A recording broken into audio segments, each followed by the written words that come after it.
দ্বিদল। দ্বিদল কাকে বলে? দ্বিদল মৃণালে।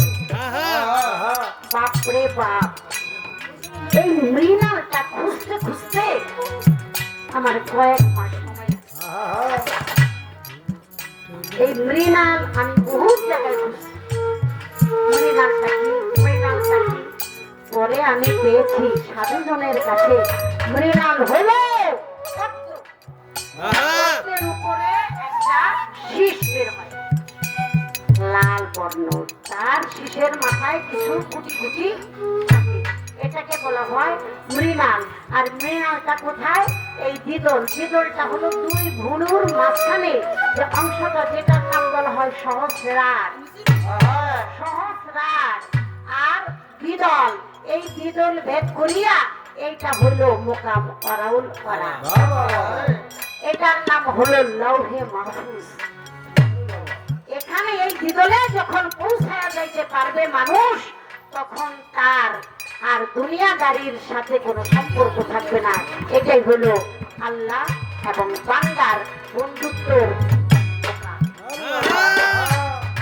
শ্বাস প্রশ্বাস বাহিরে যে 12 আঙ্গুল যায়, এই 12 আঙ্গুল শ্বাসটা যদি কেউ ধরে ভিতরে রেখে এটাকে যদি কন্ট্রোল করতে পারে, ওই যে জালালউদ্দিন খাঁ বলেছে না, রেচক পুরো কুম্ভকতে লুপ্ত করো কাম্বিকার, প্রাণায়াম অভ্যাস করো পরে শতচক্র শোনো, নিঘুমেতে করে ধন ধ্বংসমর্থে করো সাধনে উজ্জ্বমূলে বোলায়। সেই পদ্ধতিতে কুণ্ডলিনী ভুজঙ্গিনী সেই রূপিনী 3.5 দিয়ে তিনি দৃষ্টি রাখছে সহজ। চলরে জানবীর কুলে স্বাধিষ্ঠান সরদলে, জম্পদিয়া পর্গা জলে যদি মন যায়, ডাকিনী যোগিনী লইয়া মহাসুখে রয় ঘুমাইয়া, আরে ঊর্ধ্ব শ্বাসে লও জাগাইয়া রুদ্ধ করে ব্রহ্মদা। ঊর্ধ্ব শ্বাসে অর্থাৎ লও জাগাইয়া আপনি যখন দুনিয়ার দমটা আটকায় রাখতে পারবেন, দুনিয়ায় আর ছাড়বেন না, দুনিয়ার সাথে সম্পর্ক নাই, আটকায় রাখবেন। রুদ্র, রুদ্র মানে বন্ধ, বন্ধ মানে ব্রহ্ম, ব্রহ্ম মানে বড়। এই শ্বাস প্রশ্বাস ইরা পিঙ্গলা সমগ্র সুষম, যদি আপনি আটক করতে পারেন রুদ্র রেখে ব্রহ্মদার, তাহলে আপনার আর মরণের কোনো চিন্তা ভাবনা নাই, আপনি অমর। এই সাধনার অভ্যাস যদি কেউ করতে পারে, আজরাইলের সাধনায় তার সামনে আজরাইলের রূপ লীলা ধরে। সে যদি স্বেচ্ছায় পৃথিবীর বুকে বুক ছেড়ে যেতে চায় তবেই যাওয়া হবে, আর তা না হলে সে কোনোদিন যাবে না। যেমন খোয়া খিজির জিন্দা, খোয়া খিজির জিন্দা পীর, তার মা যাত্রা পৃথিবীতে কই আছে আজ পর্যন্ত কেউ খুঁজে বের করতে পারে না, কারণ শুধু অমর আভাতের পানি খেয়ে সে অমর। আপনার কাছে সে আভাতের জল আছে, আপনি সময় বুঝে, লগ্ন বুঝে, ক্ষণ বুঝে, পলক বুঝে আপনি যদি আপনার সেই অমাবস্যা পূর্ণিমার লগ্নটা চিনে যদি সেই অমৃত সুধা পান করতে পারেন, তাহলে আপনিও অমর। এজন্য বলা হয়েছে দ্বিদলে মৃণালে, মনের মানুষ উজলে। যখন গুরুর কৃপা হলে জানতে পারে, এই কথাটাই বলা হয়েছে। এবার চলে আসেন আগুনের কথা।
হয়েছে মানুষে মানুষ গাথা, গাছে যেমন আলোকলতা, জেনে শুনে নোয়াও মাথায়। এই যে জায়গাটা জেনে শুনে, অর্থাৎ আপনার পায়া থেকে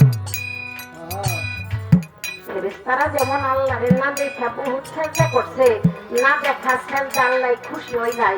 আল্লাহ চাই তোরা দেখতে চেষ্টা কর, নাকি বাবা? আল্লাহ চাইছে তোরা নগদ চেষ্টা কর, বাকির চেষ্টায় আমি খুশি না। আল্লাহটা হচ্ছে আমারে কদ্দুর ভালোবাসো, নরকের রাস্তা দিয়ে স্বর্গে চলে যাও, অমর হইবার ইচ্ছা থাকে, এখানে তোমার পিছলে পাও উঠিয়ে দাঁড়াও সেই রাস্তা। মানুষ রতন করো তারে যত মনে, এখানে যদি মনের সাথে মন না মিলে, যদি প্রেম না থাকে, প্রেম শূন্য ডাকাডাকিতে আল্লাহকে কখনো লাভ করা যাবে না। যার সাথে মনের মিল নাই, মনের সম্পর্ক নাই, শুধু তনের ক্ষণিকের মিলনের স্বাদ মেটাবার জন্য, এটা ব্যভিচারীর নামাঙ্কিত।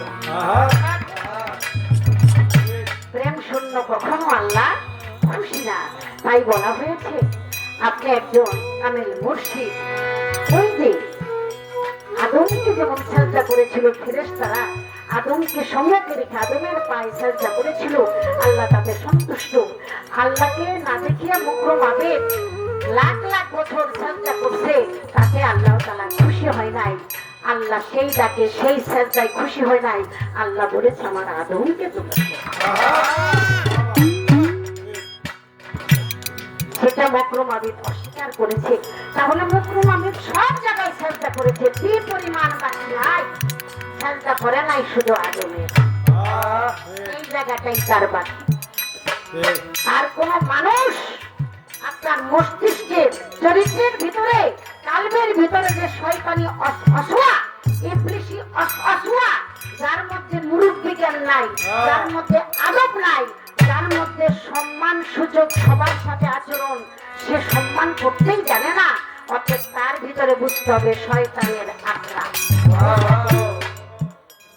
এই শয়তানকে যদি আপনার তাড়াবার বাসনা থাকে, তাহলে জানে আপনার ভালো লাগে, একজন আল্লাহওয়ালা, একজন কামেল মুর্শিদের পায়ে আপনি যাইয়া সম্মুখে ভক্তি দেন, দেখবেন মুহূর্তের মধ্যে ইবলিশ শয়তান পালাইয়া গেছে। শয়তানের অপ্রিয় জায়গাটাই হইল পীর মুর্শিদ, অর্থাৎ আদমের চরণ মুবারক। ওখানে ভক্তি না দেওয়া পর্যন্ত আল্লাহ তাআলা সন্তুষ্ট হবে না, আর শয়তানও বিতাড়িত হবে না। আর শয়তানকে দেহরাজ্যের মধ্যে নিয়ে যতই আবাদত বন্দেগী করেন, কোনো লাভ হবে না। কারণ শয়তান হইল অপবিত্র নাপাক, আর নাপাক কোন সত্তাকে দেহের মধ্যে রাখা আপনি কোনদিন আল্লাহর কাছে পৌঁছাইতে পারবেন না।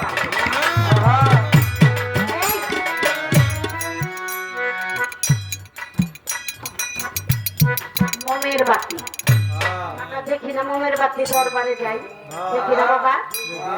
আচ্ছা, যেই মোমের বাতিটা নিভানো, সেই বাতিটাকে কিন্তু মাথাটা কাজ করতে হয়, কথা না? যেই বাতিটা জ্বলতেছে, সেই বাতিটা থেকে যদি আমি আলো আনতে যাই, তাহলে কিন্তু এই যে নিভানো বাতিটা, সেটাকে কিন্তু মাথাটা কাজ করা লাগে।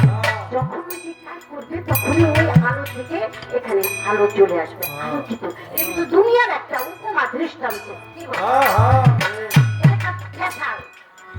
আসল কথা হলো, আমি যত বেশি বেশি আমার মুর্শিদের কদম মুবারকে আমি ভক্তি চুম্বন করব, ভক্তি দিব, ততই আমার মধ্যে জ্ঞানের আলো প্রজ্বলিত হবে।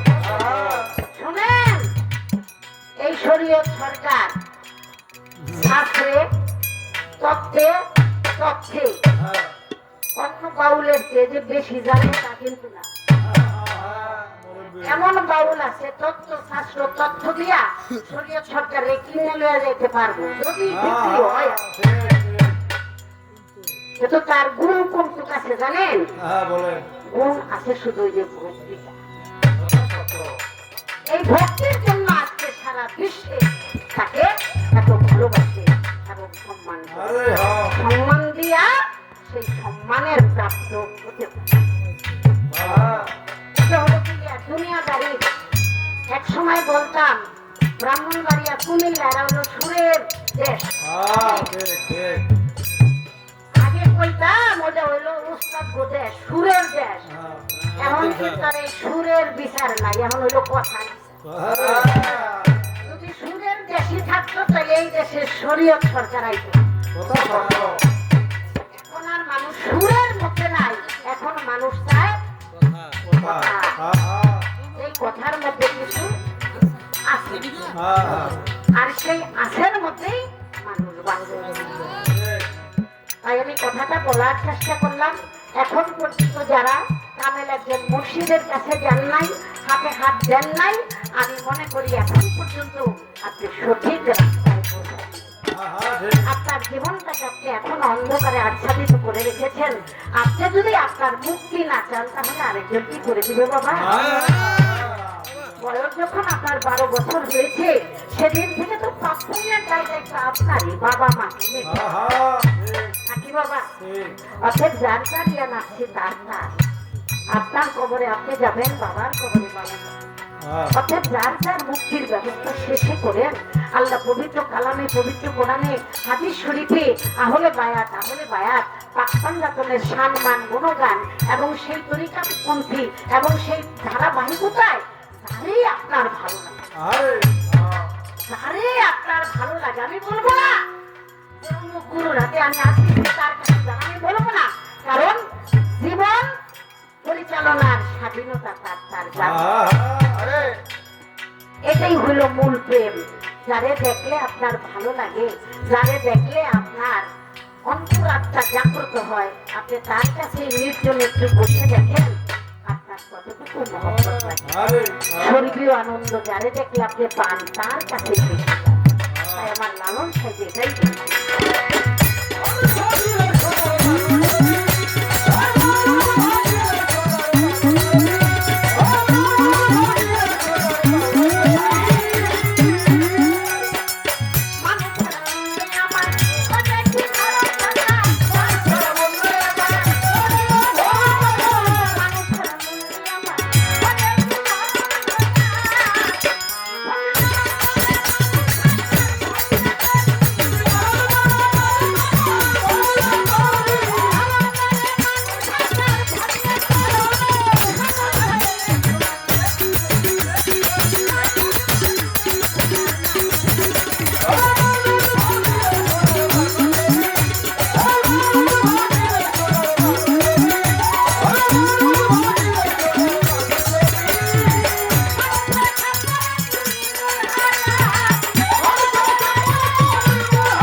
আমার গানটা হয়ে গেল।